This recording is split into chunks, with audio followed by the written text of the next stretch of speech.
Ciao a tutti da Manuel. Oggi vi portiamo con noi in cantiere e vi mostreremo passo dopo passo come pitturare un ambiente umido, come può essere una cucina o un bagno. Nello specifico faremo uno spogliatoio. Partiamo subito con la rimozione delle parti ammalorate.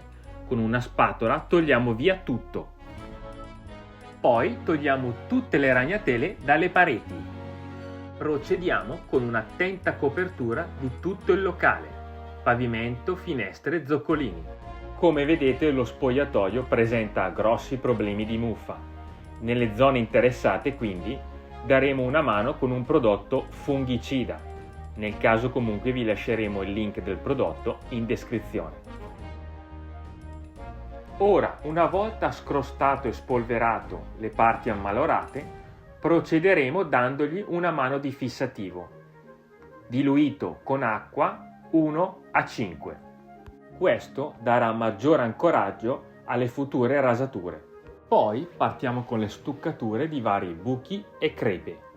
E infine diamo la prima rasatura a tutte quelle zone che abbiamo scrostato in precedenza.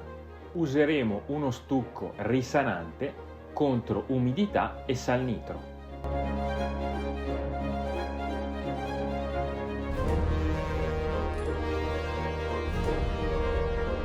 Una volta completata la preparazione delle pareti, procederemo con la tinteggiatura del nostro spogliatoio.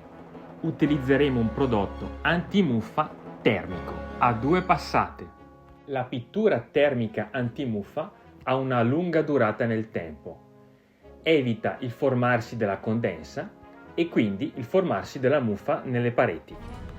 Ha un'efficacia superiore rispetto ai normali antimuffa, quindi il suo costo è giustificato.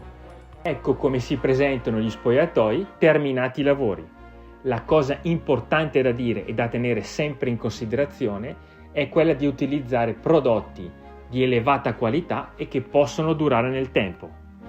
Alla prossima, ciao da Manuel!